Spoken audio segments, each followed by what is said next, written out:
Salut les amis, alors on va faire une toute petite vidéo sur un trajet a priori de 7 km 9. Normalement j'ai la Mégane, là j'ai pris en fait le modèle Y parce que je devais accompagner donc mon fils avec donc le vélo. C'est plus simple dans le modèle Y que dans la Mégane. Voilà, t'en penseras ce que tu veux. Donc je vais me mettre à un endroit stratégique puisque tout à l'heure je vais venir le récupérer. Donc pour son orthophoniste, voilà les personnes donc qui me suivent ou qui me connaissent. Et on va voir s'il y a une différence. En fait, vous avez été plusieurs à m'envoyer donc une vidéo de Olivier Charging Station qui a remis un petit peu malheureusement une pièce dans cette alimentation.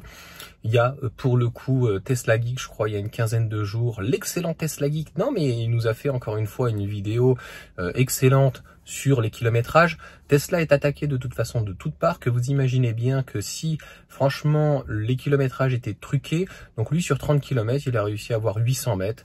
Bon voilà, donc je suppose que ni Renault ne triche, ni Tesla, ni aucun constructeur sur le kilomètre.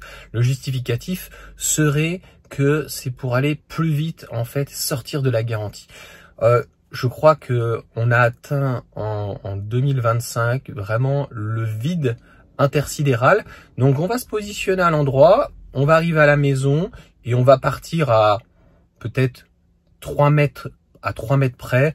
Vous verrez que il n'y a aucune différence. Bon, j'ai fait a priori 7 km 9. On va être encore plus précis. On va vraiment se mettre à une position très précise. Puis voilà quoi. Bon les essuie-glaces qui fonctionnent toujours pas, ça c'est certain. Bon, ça s'est remis à 0, hein, donc c'est à peine 2 mètres de différence. Donc on va avoir, il est 8h29 de toute façon. Nous sommes mardi le 20. Donc on va voir ça. Voilà, donc 7 km 7, parce que finalement j'ai pas pris le même tout à fait trajet. Donc ça joue à 200 mètres, on sait pas exactement, ça se trouve c'est 7,7, on était tout juste à 7,9, donc la référence c'est 7,7, puisqu'avec la Mégane pareil je passe de l'autre côté, donc j'ai 2 trajets, donc on va voir, mon Dieu, s'il y a une grosse différence.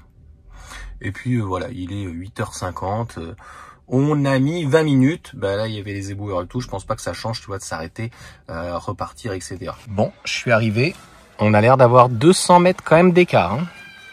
Donc là, j'invente rien. Bon, on va essayer au retour, partir exactement au même endroit. Mais on a 200 mètres d'écart. Bon, allez, on refait un dernier test. Je me pose la question quand même si éventuellement il pourrait y avoir une petite différence parce que les pneus ont quand même 50 000 km, donc sont bouffés. Ça, c'est possible. Bon, on reteste et on voit. Bon, voilà le grand test, hein. 7,6. Donc, je pense que dans l'autre sens, il y avait peut-être un petit peu moins de kilomètres. J'ai fait exactement le même parcours, 100 mètres de différence. Ça peut s'expliquer parce que les pneus de la Mégane sont à 15 000 km et ils sont plus neufs. Et là, je dois changer donc ceux du modèle Y qui sont à 50 000 km. Donc voilà, on est en période d'été, donc c'est pas un souci. Donc il neige pas ou quoi que ce soit. Donc c'est, je pense, la seule explication qu'il peut y avoir, puisque il y a moins d'épaisseur au niveau de la gomme, donc obligatoirement moins d'épaisseur, donc veut dire au niveau du roulage un peu plus donc de kilomètres, 100 mètres. Donc voilà, tout ça à mon avis est du simple fantasme. À l'extrême, on pourra s'amuser à refaire le même test quand j'aurai changé les pneus, et peut-être qu'on va gagner donc 100 mètres. Ça c'est vraiment génial. Donc ça m'a mis un petit doute, mais c'est bidon. Allez, ciao à tous.